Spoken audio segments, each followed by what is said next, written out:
ನನ್ನೆಲ್ಲ ಆತ್ಮೀಯ ಮಾಧ್ಯಮ ಮಿತ್ರರಿಗೆ ನಮಸ್ಕಾರಗಳು. ನಾನು ಚಿತ್ರರಂಗಕ್ಕೆ ಕಾಲಿಟ್ಟ ದಿನದಿಂದ ಇಂದಿನವರೆಗೂ ನನ್ನನ್ನು ಬೆಂಬಲಿಸುತ್ತಾ ಪ್ರೋತ್ಸಾಹಿಸುತ್ತಾ ಬಂದಿದ್ದೀರಿ. ಇದೀಗ ನಾನು ಕೇಳಿಕೊಳ್ಳುವುದು ಇಷ್ಟೇ, ಸಮಯ ಬಂದಾಗ ನನ್ನ ವೈಯಕ್ತಿಕ ಜೀವನದಲ್ಲಿ ನಡೆಯುತ್ತಿರುವ ವಿಷಯದ ಬಗ್ಗೆ ನಾನೇ ನಿಮಗೆ ಖುದ್ದಾಗಿ ತಿಳಿಸುತ್ತೇನೆ. ಅಲ್ಲಿಯವರೆಗೂ ನನಗೂ ಹಾಗೂ ಸುಮಂತ್ ಅವರಿಗೂ ಸ್ವಲ್ಪ ಸಮಯ ಕೊಡಿ ಅಂತ ಮನವಿ ಮಾಡಿಕೊಳ್ಳುತ್ತೇನೆ.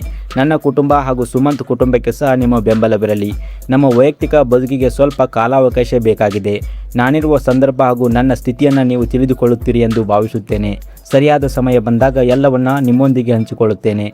ಮತ್ತೊಮ್ಮೆ ನಿಮಗೆ ಧನ್ಯವಾದಗಳು. ನಿಮ್ಮ ಪ್ರೀತಿ ಬೆಂಬಲ ಸದಾ ಹೀಗೆ ಇರಲಿ ಹಾಗೂ ನನ್ನ ಕುಟುಂಬದ ಮೇಲೆ ನಿಮ್ಮ ಪ್ರೀತಿ ಇರಲಿ. ನಿಮ್ಮ ಶುಭ ಪುಂಜ ಅಂತ ತಮ್ಮ ಇನ್ಸ್ಟಾಗ್ರಾಮ್ ಖಾತೆಯಲ್ಲಿ ಈ ಒಂದು ವಿಷಯವನ್ನು ಹಂಚಿಕೊಂಡಿದ್ದಾರೆ. ಇದರ ಬಗ್ಗೆ ನಿಮ್ಮ ಅನಿಸಿಕೆ ಅಭಿಪ್ರಾಯವನ್ನು ತಪ್ಪದೇ ಕಮೆಂಟ್ ಮಾಡಿ. ಇನ್ನಷ್ಟು ಇದೇ ರೀತಿ ಅಪ್ಡೇಟ್ಗಳಿಗಾಗಿ ನಮ್ಮ ಚಾನಲನ್ನು ಸಬ್ಸ್ಕ್ರೈಬ್ ಮಾಡಿ ಮತ್ತು ಪಕ್ಕದಲ್ಲಿ ಕಾಣುವಂಥ ಬೆಲ್ ಐಕನ್ನ ತಪ್ಪದೇ ಕ್ಲಿಕ್ ಮಾಡಿ.